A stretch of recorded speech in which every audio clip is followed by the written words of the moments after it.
Assalamualaikum warahmatullahi wabarakatuh.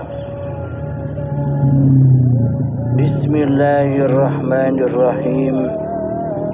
Ashhadu an la ilaha illallah wa ashhadu anna Muhammadar Rasulullah.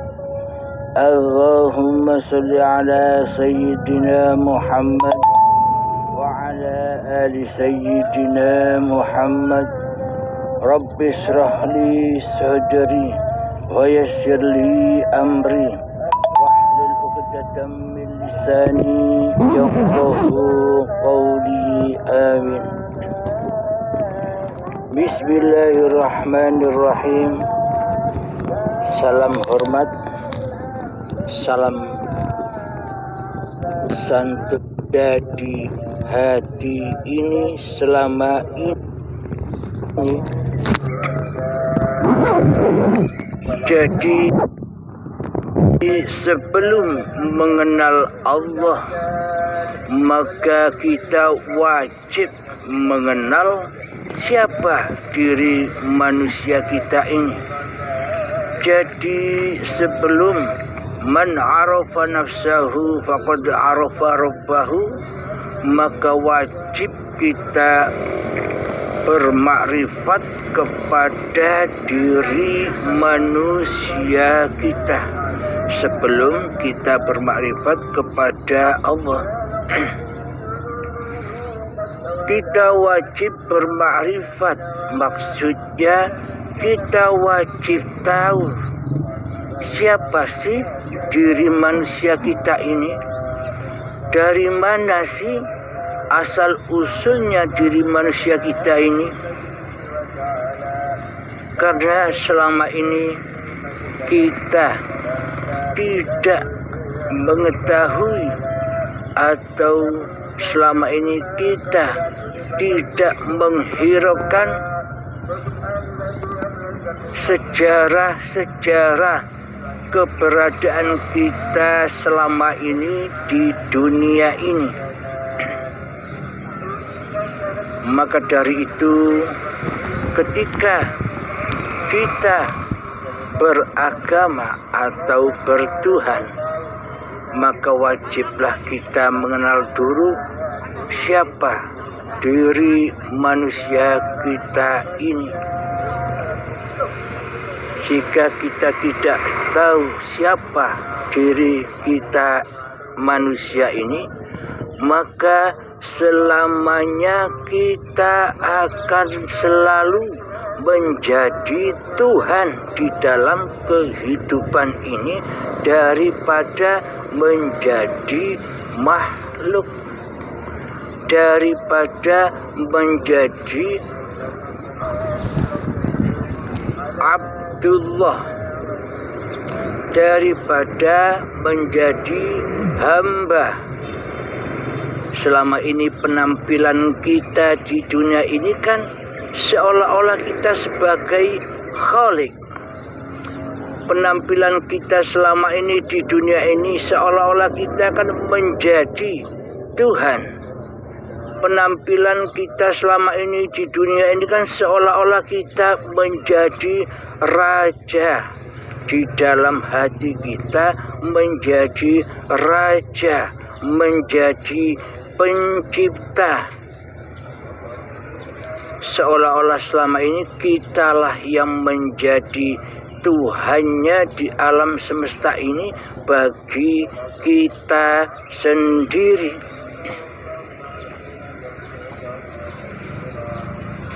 Di dalam hati kita, kita tidak rela. Di dalam hati kita, kita tidak ridho bila ada kekuatan lain selain diri manusia kita di hati kita. Selama ini kita beragama dan bertuhan hanyalah angan-angan saja, hanyalah fata morgana saja, hanyalah tipu-tipu saja di hati kita. seolah-olah saja sudah beragama dan bertuhan di sisi manusia, di sisi hawa nafsu.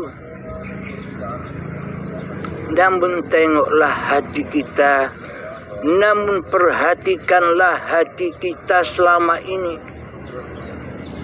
Apakah cocok hati kita selama ini, diri kita selama ini berposisi sebagai hamba dan makhluk, sementara lagak kita, sementara gaya kita, sementara penampilan kita di hati kita selama ini seperti layaknya Sang Khalik, seperti layaknya Sang Pencipta daripada menjadi makhluk dan menjadi hamba.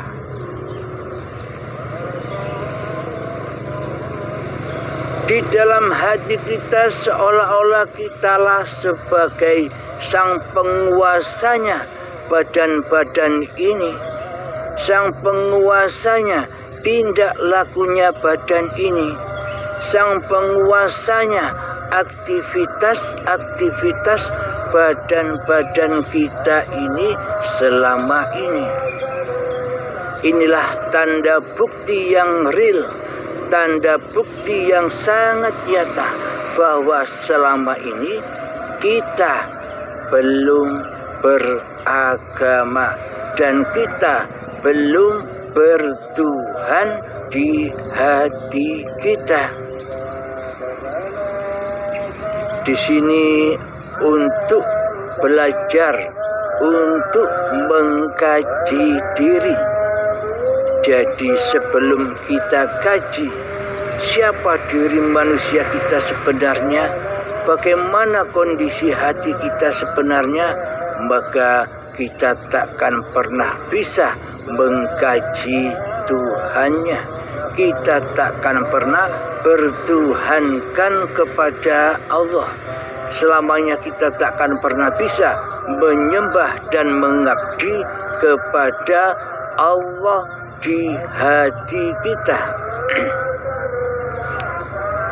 Selama ini kegiatan-kegiatan keberagamaan, selama ini kegiatan-kegiatan kebertuhanan kita selama ini kan tidak ada di hati, hanya ada di luar hati, hanya ada di zahiriyah saja, hanya ada di syariat-syariat saja selama ini. Selama ini kita beragama dan bertuhan itu hanya di luar hati, hanya di luar diri. Kita gemar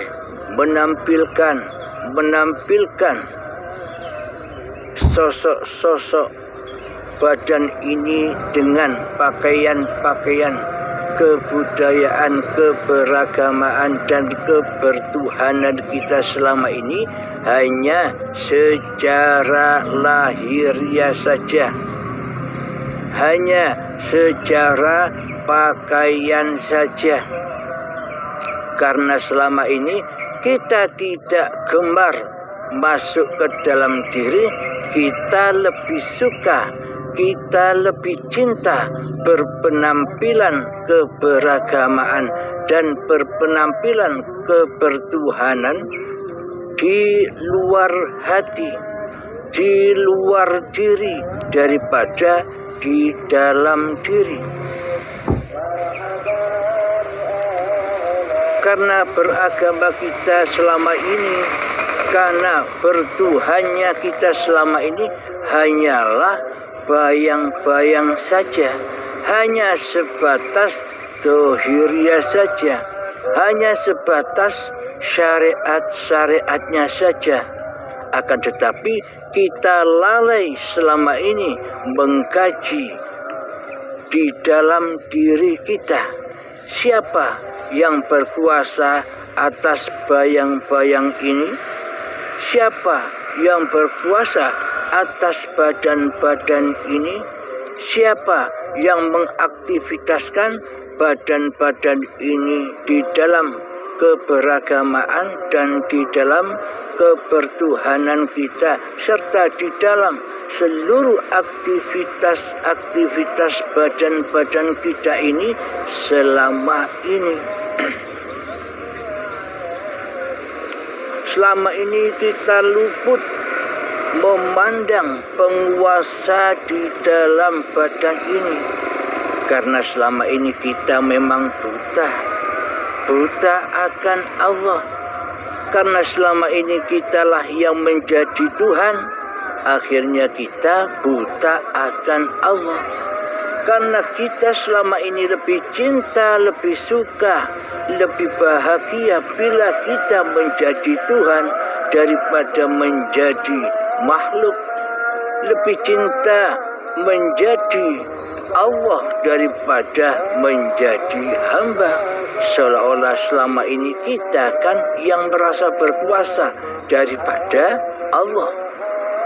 Selama ini kan kita yang merasa punya kekuatan, kekuasaan, bahwa diri kitalah yang merasa berkuasa atas seluruh aktivitas badan-badan kita ini ketimbang Allah.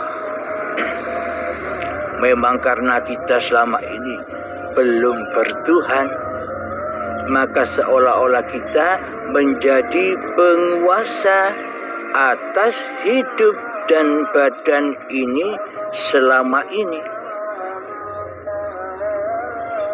Dalam diri kita lebih suka, kita lebih cinta berpenampilan keberagamaan dan berpenampilan kebertuhanan di luar hati, di luar diri daripada di dalam diri. Karena beragama kita selama ini, karena bertuhannya kita selama ini hanyalah bayang-bayang saja, hanya sebatas dohiriyah saja, hanya sebatas syariat-syariatnya saja. Akan tetapi kita lalai selama ini mengkaji di dalam diri kita, siapa yang berkuasa atas bayang-bayang ini, siapa yang berkuasa atas badan-badan ini, siapa yang mengaktivitaskan badan-badan ini di dalam keberagamaan dan di dalam kebertuhanan kita, serta di dalam seluruh aktivitas-aktivitas badan-badan kita ini selama ini. Selama ini kita luput memandang penguasa di dalam badan ini, karena selama ini kita memang buta akan Allah. Karena selama ini kitalah yang menjadi Tuhan, akhirnya kita buta akan Allah. Karena kita selama ini lebih cinta, lebih suka, lebih bahagia bila kita menjadi Tuhan daripada menjadi makhluk.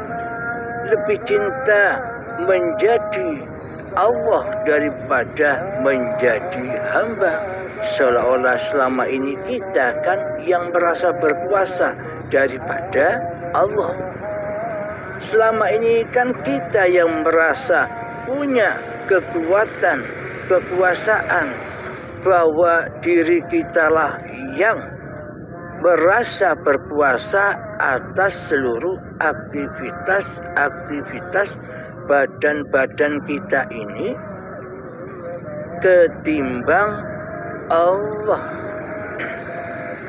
Memang karena kita selama ini belum bertuhan, maka seolah-olah kita menjadi penguasa atas hidup dan badan ini selama ini.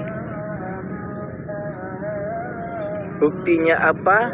Selama ini kita tidak tahu Allah sebagai Tuhan pencipta alam semesta ini.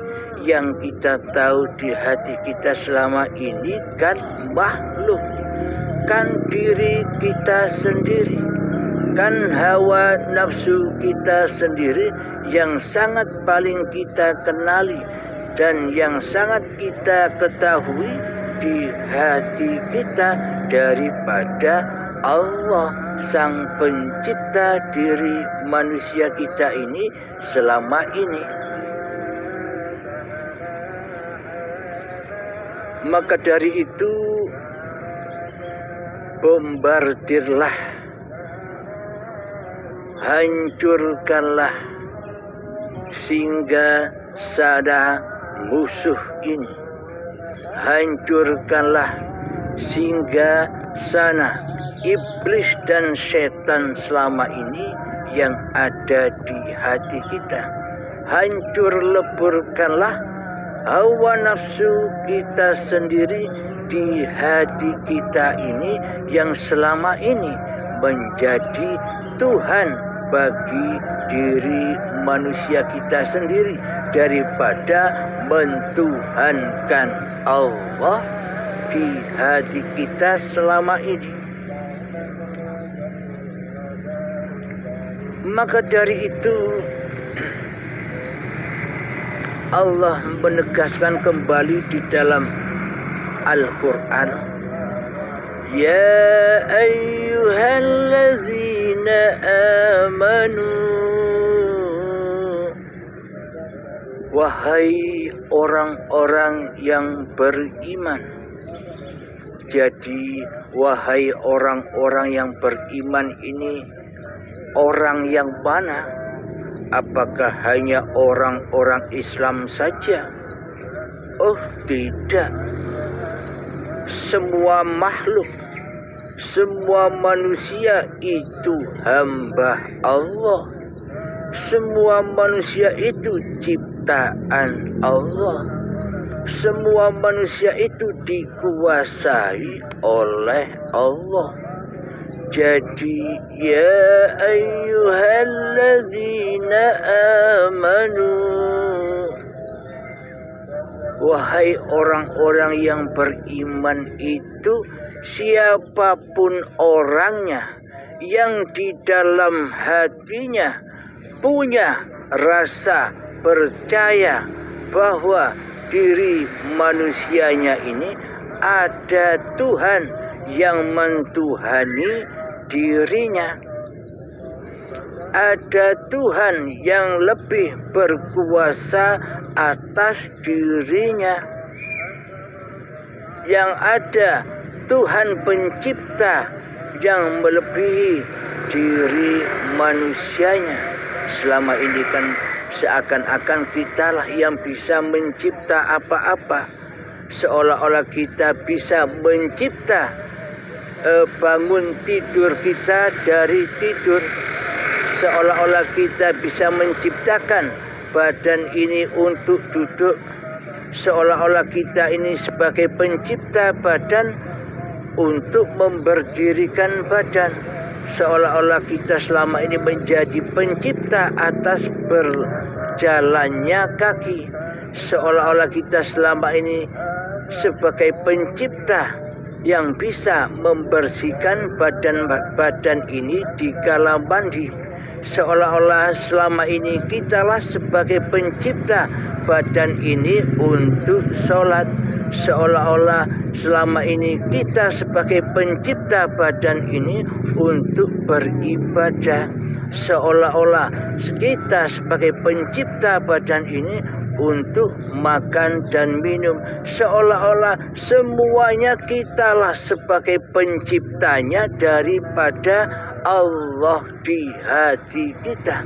Jadi yang jadi penguasa, jadi yang jadi raja, jadi yang jadi pencipta di hati kita selama ini kan bukan Allah, alias hawa nafsu kita sendirilah yang selama ini mentuhani hidup dan badan ini. diri kitalah yang selama ini jadi Tuhan daripada Allah. Bagaimana mungkin Allah jadi Tuhan atas diri kita, namun selama ini kitalah sebagai penguasa diri manusia kita sendiri selama ini.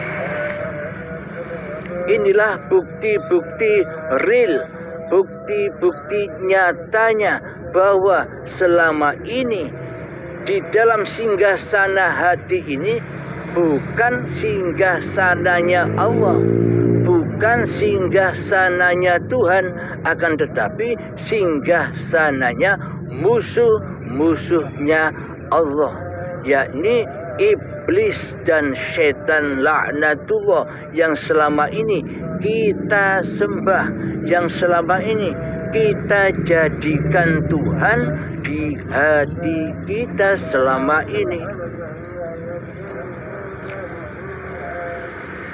Alhamdulillahirabbil alamin. Maka sadarilah untuk kita semua di dalam babagan beragama dan bertuhan kepada Tuhan yang menciptakan diri manusia kita selama ini. Jadi ya ayyuhalladzina amanu, wahai orang-orang yang beriman itu adalah seluruh manusia, apapun agamanya, apapun dan siapapun Anda, bila di hati percaya, yakin bahwa diri manusia kita ini ada yang menciptakan, bahwa diri manusia kita ini ada yang menguasai, inilah yang dimaksud manusia yang beriman. Iman adanya Tuhan, percaya bahwa Tuhan itu ada, percaya bahwa Tuhan itu Sang Pencipta, percaya bahwa Tuhan itu yang berkuasa atas setiap diri manusia. Karena selama ini kita, posisi hati kita selama ini seolah-olah bertuhan, akan tetapi hakikatnya masih ateis, hakikatnya masih kufur, hakikatnya masih syirik, hakikatnya masih ingkar kepada Allah, masih ingkar kepada Tuhan yang menciptakan diri manusia kita di hati kita. Selama ini kan kita ingkar, selama ini kan kita hanya mensekutukan Allah dengan diri kita sendiri, mensekutukan kewujudan Allah dengan wujud kita sendiri, mensekutukan hidupnya Allah dengan hidup kita sendiri, mensekutukan kekuasaannya Allah dengan kekuasaan diri kita sendiri, mensekutukan kehendak daya upaya dan ikhtiarnya Allah dengan kehendak dan daya upaya dan ikhtiar diri kita sendiri, mensekutukan ilmunya Allah dengan ilmu kita sendiri, mensekutukan pengetahuan Allah dengan pengetahuan kita sendiri di hati kita selama ini.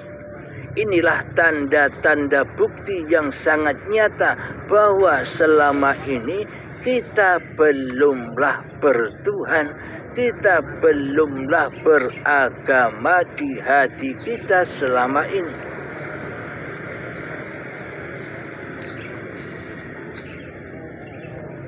Maka dari itu perintahnya Allah kepada seluruh manusia, perintahnya Allah kepada orang-orang yang percaya bahwa Tuhan itu ada, bahwa Allah itu ada, maka diperintah masuk lagi, udkhulu fis-silmi kafah, masuklah ke dalam agama Allah, masuklah ke dalam kepasrahan yang total jenderal kepada Tuhan pencipta dirimu, agar engkau tidak jadi Tuhan lagi di dunia ini, agar engkau tidak menjadi sang pencipta lagi di dunia ini, agar engkau tidak lagi menjadi sang penguasa di dunia ini di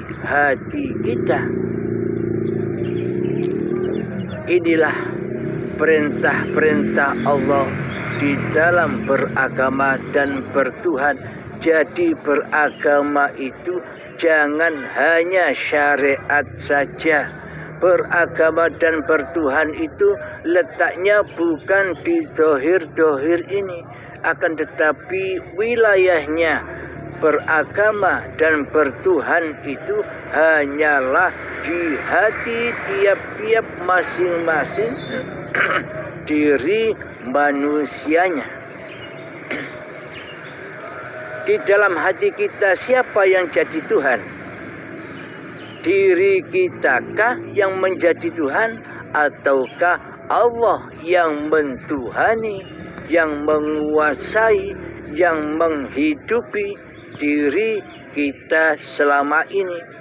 Hanya kita yang tahu itu, karena selama ini kita sudah nyata tak pernah bertuhan atau tak pernah dikuasai Allah, seolah-olah kita berkuasa sendiri di atas dunia ini,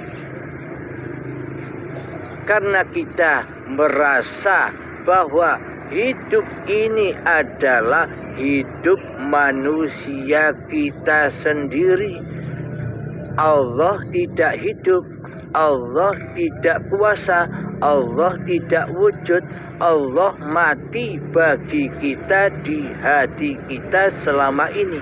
Karena yang jadi Allah, karena yang jadi Tuhan di hati kita selama ini kan hawa nafsu kita sendiri yang seolah-olah bertuhan tapi ingkar, yang seolah-olah bertuhan tapi kufur, yang seolah-olah bertuhan tapi ateis, yang seolah-olah bertuhan tapi di hati selalu mensekutukan Allah dari diri kita sendiri, mensekutukan Allah dengan diri kita sendiri selama ini. Selama ini kita terbelenggu dengan ayat yang begini: aku hidup karena dihidupi oleh Allah. Aku hidup karena dihidupi oleh Allah. Aku hidup karena dihidupi oleh Allah. Pemahaman kita selama ini seolah-olah ada banyak hidup. Ada hidupnya diri manusianya, ada hidupnya Allah. Jadi seolah-olah ada banyak hidup. Karena memang kita belum bertuhan, maka Allah selalu kita sekutukan di hati kita selama ini. Tergantung kondisi hati kita. Jika yang ada di hati kita hanyalah makhluk, jika yang ada yang jadi penguasa di hati kita selama ini diri manusia kita sendiri, maka yang kita pandang bukan Allahnya, tapi seluruh makhluklah yang seolah-olah menjadi Tuhan sendiri-sendiri, yang seolah-olah merasa hidup sendiri-sendiri. Jadi tidak ada yang menghidupi. Karena seolah-olah hidup ini adalah hidup diri manusianya. Bagaimana mungkin manusia itu dikatakan bertuhankan Allah, kecuali dirinya lah, kecuali hawa nafsunya lah yang dipertuhankan selama ini. Inilah bukti-bukti nyatanya bahwa di dalam hati, bahwa di dalam singgasana hati kita selama ini masih menjadi kerajaan iblis, masih menjadi kerajaan setan, masih menjadi kerajaan hawa nafsu kita sendiri, masih menjadi kerajaan Dajjal laknatullah yang matanya satu, yakni yang disaksikan hanyalah dunia, yang disaksikan hanyalah makhluk di hatinya, sementara mata batinnya buta, sementara mata hati yang untuk menyaksikan Tuhannya picek. Inilah maknanya Dajjal laknatullah yang selalu ingkar kepada Allah, yang selalu mensekutukan Allah dengan diri manusianya di hatinya. Sehingga ada logo, ada tulisan kaf fa ra di keninya ini. Jadi pada intinya semua itu hanyalah simbol, hanyalah lambang, hanyalah kiasan bahwa sebenarnya iblis, setan, dajjal itu adalah hawa nafsu manusia sebelum manusia itu bertuhankan Allah di hatinya. Sebelum manusia itu menyembah dan mengabdi kepada Tuhannya, sebelum manusia itu mengenal Tuhannya. Jadi manusia yang belum mengenal Allah pasti di dalam hatinya mengenal diri manusianya lah sebagai penguasa atas kehidupan dan atas badan-badan ini selama ini. Karena kita terbelenggu dengan ayat-ayat bahwa aku hidup karena dihidupi oleh Allah. Berarti hidupnya banyak sekali. Berarti hidupnya biliunan. Ada hidupnya para manusia, ada hidupnya para hayawan, ada hidupnya para tumbuhan, ada hidupnya para malaikat, ada hidupnya para iblis dan setan. Semuanya kita memandang bahwa banyak hidup di alam semesta ini. Jadi Allahnya tidak ahad, jadi Allahnya tidak esa, karena manusianya yang jadi Allah selama ini tidak disadarinya.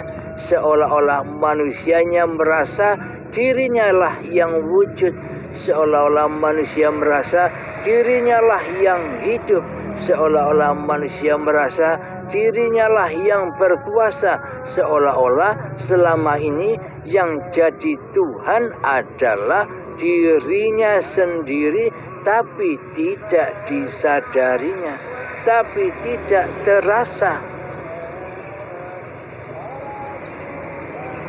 Inilah bukti bahwa selama ini kita dikuasai oleh iblis dan setan di dalam singgasana hati kita selama ini. Inilah bukti bahwa hati kita keras melebihi kerasnya batu selama ini. Inilah tanda bukti nyatanya kita selama ini kita berada di dalam siksa kubur, di dalam nerakanya Allah, bukan neraka yang dibayang-bayangkan manusia. Jadi hakikat neraka Allah itu adalah berbahan bakar badan-badan manusia dan hati yang keras melebihi kerasnya batu, yakni hati yang masih menjadi Tuhan daripada menjadi makhluk, hati yang menjadi Khalik daripada hati yang menjadi makhluk. Hati kita seolah-olah selama ini sebagai sang pencipta kehidupan, dan badan kita sendiri selama ini seolah-olah kitalah yang menjadi wayang plus dalangnya, seolah-olah kita menjadi makhluk plus khalidnya. Di hati kita, jadi diri kitalah yang selama ini menjadi raja di rajanya hati, yakni kita bersimpuh, kita bersujud hanya kepada iblis dan setan selama ini. Di mana letaknya iblis dan setan itu selama ini? Iblis dan setan itu ialah hawa nafsu kita sendiri selama ini, yang mana sifatnya hawa nafsu, yang mana sifatnya setan dan iblis ini selamanya tidak mau bersujud kepada Adam. Yang dimaksud makna Adam di sini bukan sosoknya manusia yang bernama Adam. Bukan itu maksudnya. Bukan syariat seperti itu maksudnya.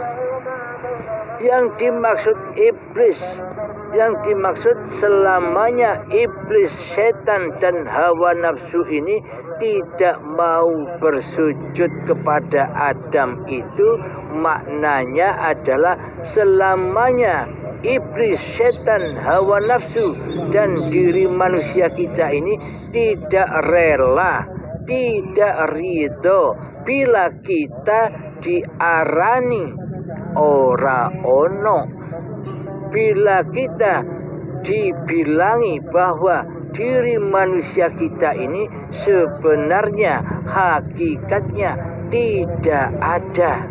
Kan Adam itu artinya tidak ada. Karena selama ini kita merasa jadi Tuhan tapi tidak terasa, maka hati kita, maka hawa nafsu kita selama ini tidak rela dan tidak ridho bahwa diri manusia kita ini sebenarnya hakikatnya tidak ada dan gaib. Kita tidak terima bila kita manusia ini dikatakan tiada. Kita tidak terima bila diri manusia ini dikatakan gaib. Allah lah yang gaib, diri manusia kita ini nyata. Allah lah yang tiada, yang ada wujud diri manusia kita sendiri di hati kita. Inilah bukti bahwa kita selama ini merasa jadi Tuhan daripada mentuhankan Allah di hati kita. Inilah bukti kebobrokan hati kita selama ini di dalam beragama dan bertuhan kepada Allah di hati kita. Karena kita selama ini terlena hanya di dalam syariat-syariatnya saja. Karena kita selama ini terlena hanya kepada badan-badan ini saja. Dikira sholat, dikira ibadah itu sudah mengabdi kepada Allah. Dikira amal ibadahnya selama ini berarti pengabdian atau menyembah kepada Allah. Semua yang kita lakukan selama ini, seluruh sholat-sholat yang kita lakukan selama ini, seluruh ibadah-ibadah yang kita lakukan selama ini hanyalah menyembah hawa nafsu kita sendiri daripada menyembah dan mengabdi kepada Allah.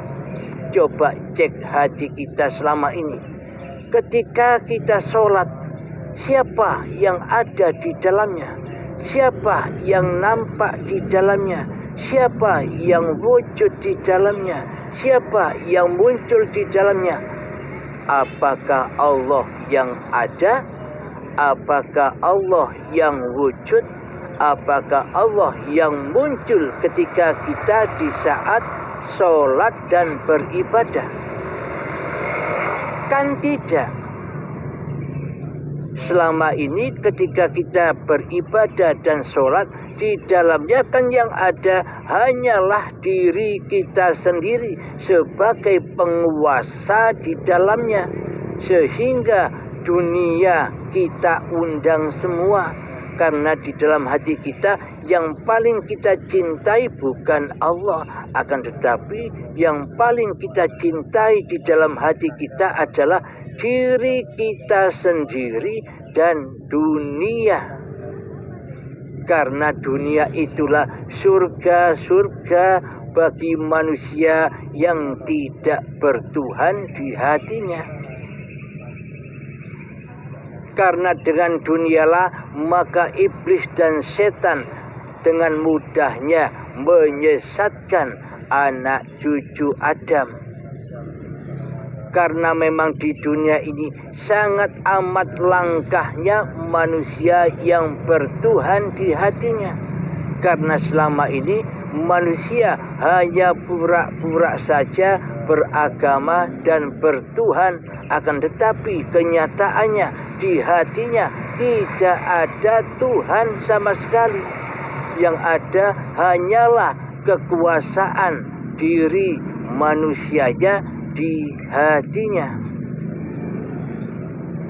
Inilah tanda-tanda bukti selama ini bahwa hati kita selama ini ingkar kepada Tuhan yang menciptakan diri manusia kita.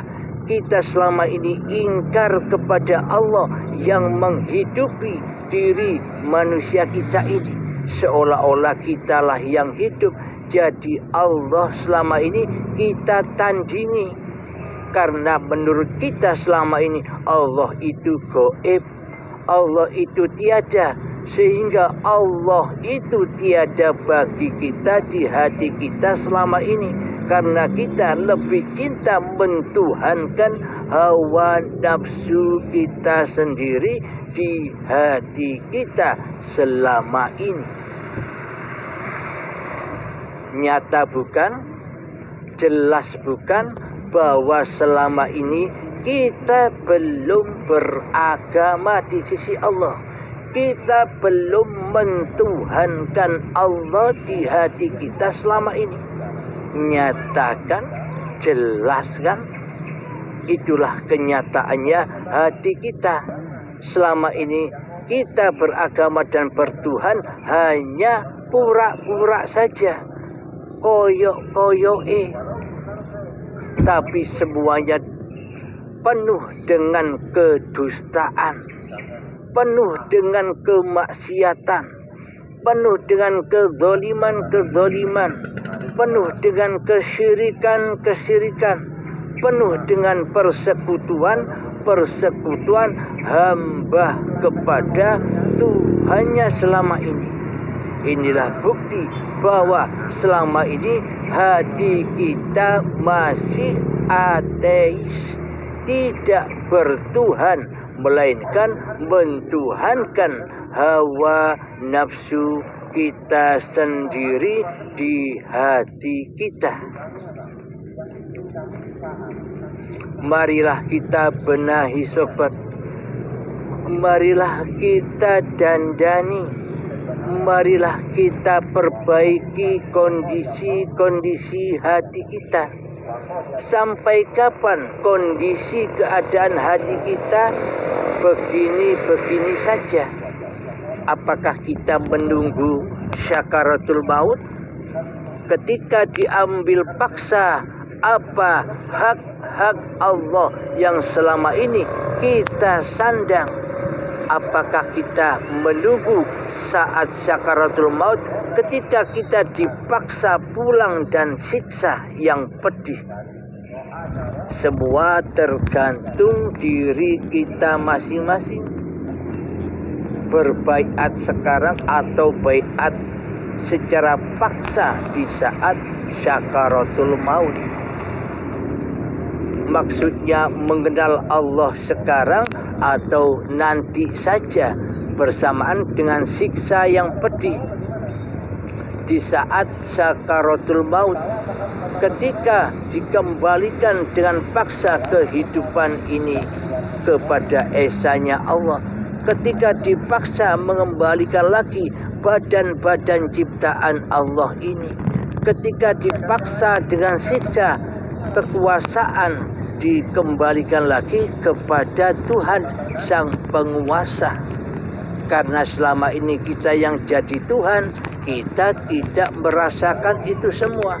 Coba bayangkan bila kita sudah mati nanti, apakah kita bisa ngapa-ngapai di dunia yang fana ini? Jadi sebenarnya siapa yang berperan di atas dunia ini? Manusiakah ataukah Tuhannya yang menguasai, yang mendalangi semua makhluk ciptaannya? Semoga kita menyadari tatanan-tatanan hati kita. Semoga kita menyadari kesalahan-kesalahan hati kita kepada Allah selama ini, agar kita dengan mudah memohon ampunannya. Bertaubatlah sobat. Marilah kita semua bertobat kepada Allah atas syiriknya hati kita selama ini. Marilah kita taubat bersama kepada Allah atas keingkaran hati kita selama ini. Marilah kita semua bertaubat kepada Allah atas persekutuan yang kita lakukan selama ini kepada Allah, agar kita berpindah dari posisi khalik menjadi makhluk. Selama ini yang jadi khalik kan kita. Kita tidak merasa bahwa diri manusia kita ini hanyalah makhluk. Seolah-olah penampilan hati kita sebagai sang khalik, sang pencipta, sang penguasa di hati kita atas diri kita sendiri selama ini. Alhamdulillahirabbil alamin. Semoga kita selalu di dalam kepahaman dan selalu di dalam kesadaran kepada Allah Subhanahu wa ta'ala, agar kita bisa membenahi kondisi-kondisi hati kita kepada Allah Subhanahu wa ta'ala. Memang kami sengaja di dalam channel Uripe Allah yang baru ini, yang bernama Uripe Allah Channel,